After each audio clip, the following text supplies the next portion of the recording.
Boston is ranked as the fourth most expensive city in the US to live in just in terms of rent, with the median one-bedroom rent going for about $2,500. So even this gives you an idea about just how expensive the rent is.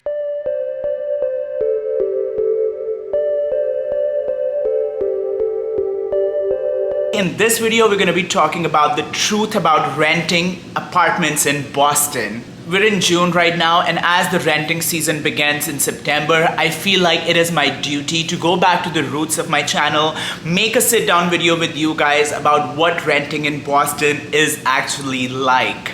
We're going to be talking about what month to apply, we're going to be talking about how much savings to have, and also we're going to be talking about the Realtors. And at the end of the video, I'm going to tell you how much I pay for my rent in Boston and how much my rent has gone up since the last year. You don't have to wait for that long. I'm just gonna give you a surprise right here. The rent has gone up by a lot since last year. But before we get to all of that later in the video, I just wanna introduce myself. Hi, my name is Arpit. If you're new to the channel, please subscribe to the channel. If you're a returning viewer, welcome back. As usual, we're gonna dish it about renting in Boston today. I just wanna preface this video by saying I love Boston. That's why I live here. I get a lot of comments on my videos saying that if rent is expensive, why don't you leave, blah, blah, blah. The reason I don't want to leave, I love this city. I do like the city. I am not leaving, but it is my duty that I feel that other people who are going to be renting apartments in Boston should know how expensive the rent is and what to expect honestly when you're starting to look for apartments. I think as a fellow Bostonian or living in Boston right now, it is my duty. So that's why I'm making this video. So the first thing we're going to talk about is just how expensive the rent in Boston is. If you look for a list of the most expensive cities to live in the US, for example, take this website called Zumper. They do a really good analysis of one-bedroom median rent of all the cities in the US. You can start to get an idea of really just how expensive it is to rent a one-bedroom apartment in Boston. Boston is ranked as the fourth most expensive city in the US to live in just in terms of rent, with the median one-bedroom rent going for about $2,500. So even this gives you an idea about just how expensive the rent is. Now, a lot of people have asked on the comments and have talked to me about, has the rental market jumped up since the pandemic? Answer is yes. Boston median rent has jumped up by 27% in the last year. That is insane. What that means is that not only the market has completely basically recovered since the pandemic, but it is even going up slightly more than what it was before the pandemic. So you can imagine, I don't think this growth will continue because there was a dip in 2020 and now the market is recovering. So I don't think the rent is going to go up by 27% next year. But a jump like that is pretty insane and something that I have dealt with myself this year when I'm renewing my lease. And I'm going to disclose all the rental amount at the end and actually tell you how much my rent has gone up. So keep watching the video. But the bottom line is that Boston is one of the most expensive cities to live in the US, and the median rent has jumped up and recovered from the pandemic. So if you're planning to live in Boston or rent in Boston, you are expecting and you're willing to live in one of the top 5 most expensive cities in the US. The second truth I wanted to disclose about renting in Boston is that you cannot expect to rent an apartment in Boston unless you have some savings. So if you're straight out of college and you don't have a job here and you want to move here, probably not going to happen. Or if you're straight out of college and you're starting a job but you don't have any savings, very hard to move into Boston. The reason is that every single apartment that you apply for here, or most like 99% of the apartments to be honest, are gonna ask you for first month's rent, last month's rent, and a security deposit. Sometimes even a broker fee. We were looking for a 2-bedroom apartment near the government center area close to downtown. The cost of that 2-bedroom apartment was $3,000 and we were expected to pay $3,000 for first month's rent, $3,000 for last month's rent, $3,000 for savings, and $3,000 for broker fee.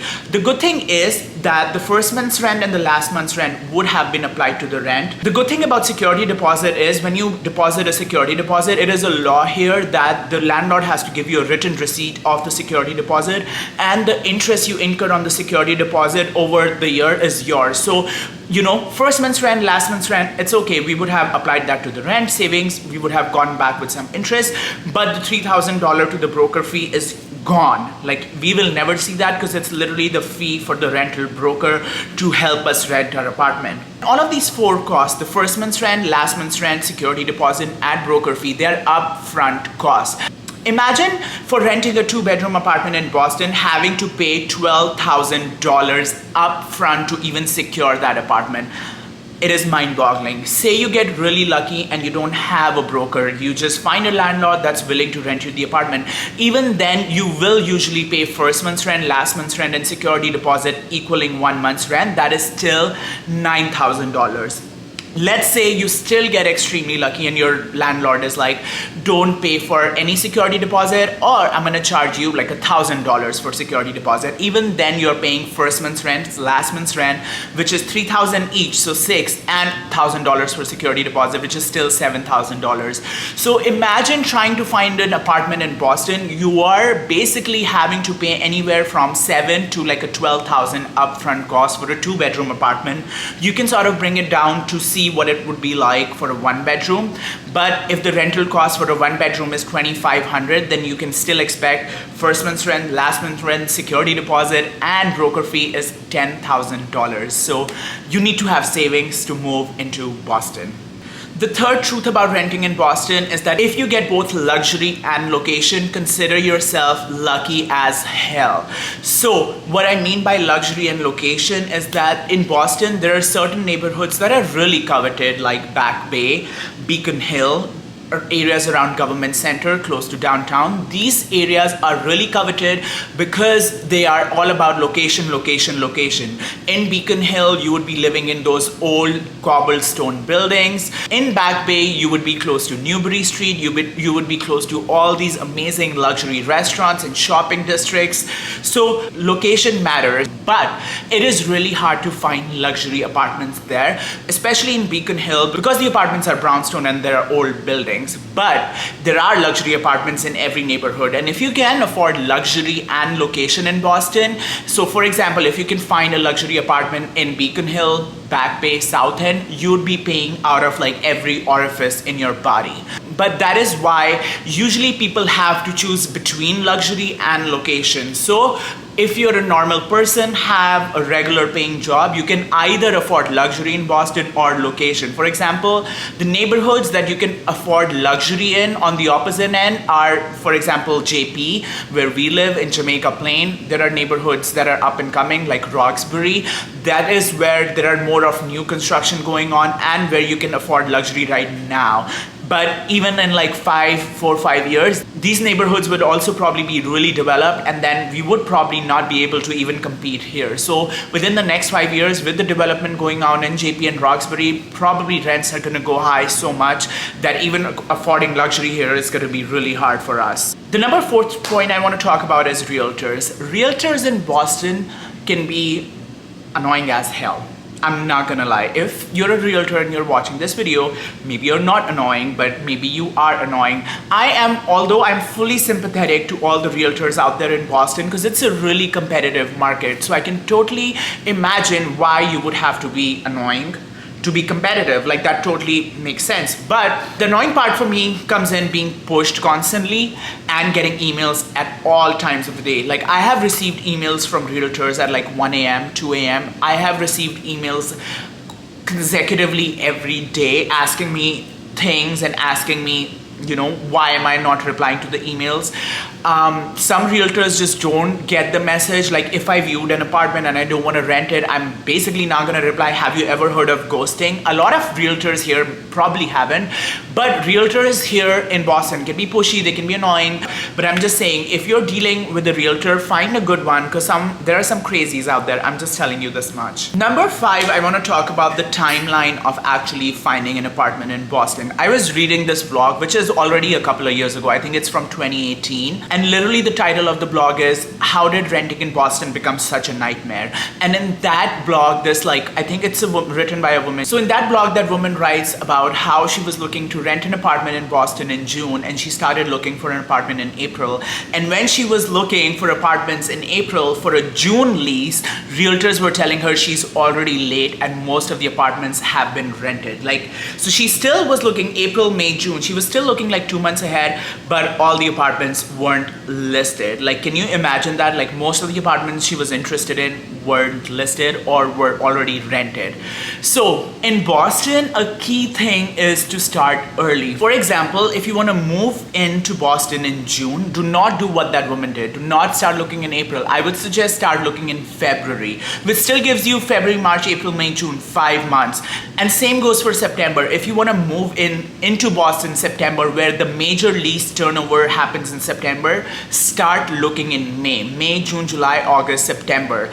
The reason for that is, and I'm telling you, is because in May as well, there is a little turnover that happens because a lot of people here are students that they leave for the summer. So May, there are a lot of people who sign new leases in May, not as much as September. September is the big period, but when in May, a lot of that signing happens, a lot of people also leave the city. So May is the perfect time because people who are moving into Boston on a May to May cycle would have already moved into Boston. So when you start looking mid-May, end of May, you only find apartments that are available in September. And that still gives you sort of end of May, June, July, August. That still gives you 3.5-4 months to find your perfect apartment in September. If you're looking for apartments between May and September, God bless you. It's gonna be hard. You're probably gonna find a sublet or an Airbnb, to be honest. September is when the major turnover happens. So keep in mind May, the small one, September, the big one. So if you wanna move in May, start looking in February. If you wanna move in September, start looking mid-May. Remember that when you're trying to move to Boston, okay? Which basically brings me to my 6th point, that renting in Boston is like playing Hunger Games.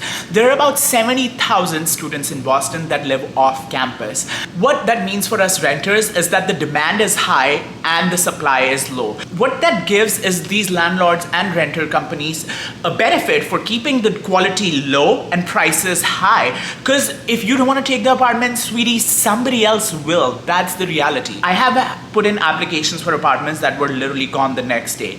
Imagine 70,000 just students I'm talking about that live off campus. If you add in people who live and work in the city like me, can you imagine how many people are looking for apartments in Boston because of the population? A lot. And the quality, trust me, for the prices that we pay, the quality isn't that high. So renting in Boston definitely is like Hunger Games because you're paying out of your nose and then you're getting basically nothing for it, or very less compared to what you would get in some of the non-expensive cities in the US. Number 7, month-to-month leases. Number 7 is a specific point for people who want to rent month-to-month leases. Month-to-month leases are not really a thing in Boston. I'm telling you that up front. The chances of getting a month-to-month lease is rare. And if you get a month-to-month lease, it's going to be really expensive. For example, we were asked to pay about $3,000 now for our 1-bedroom apartment. And if we were wanting to rent it month to month, I think the rent was like $4,500 from month to month. Because it is to the detriment of the leasing company to rent you apartments month to month. Why would they when they can find somebody to pay for a 12-month lease? It's in their detriment. So they make it cost prohibitive for people to rent month to month. So in Boston, it's going to be really hard if you're coming in for a few months and finding apartments to rent month to month.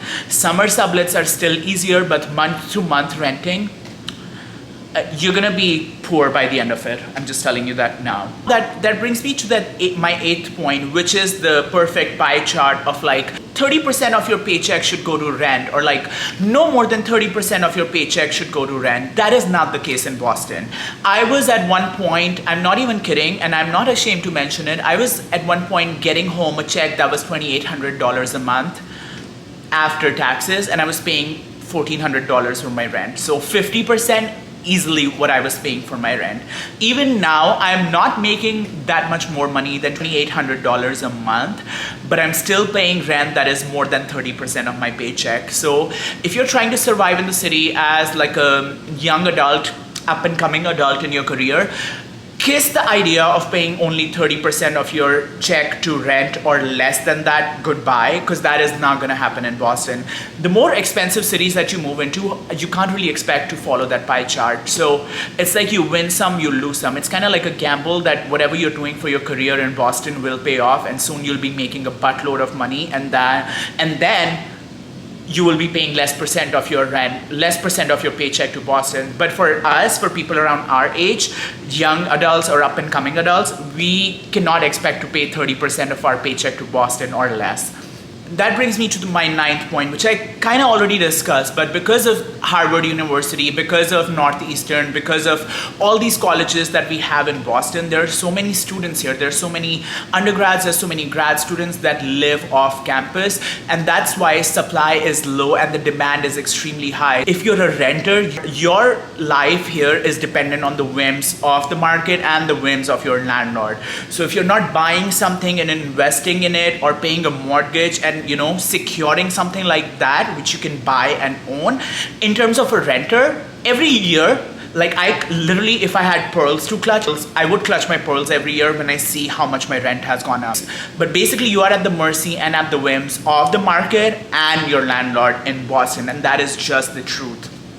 Now that brings me to my 10th and final point about renting in Boston, where I want to disclose to you how much we were paying for our apartment, our one-bedroom apartment in Jamaica Plain. So last year we were paying about $2,700 for our one-bedroom apartment in Jamaica Plain, and this year we got a leasing agreement to sign, and our rent had gone up from $2,700, which we paid all throughout the lease last year, to $3,500. Do you know how much of an increase that is? That is like a 30% increase in rent, which goes exactly with the median increase in the rent, which is 27%. Imagine having to pay 30% more rent the next year. It's cost prohibitive. Like, what do they want me to do? Sell myself to live here?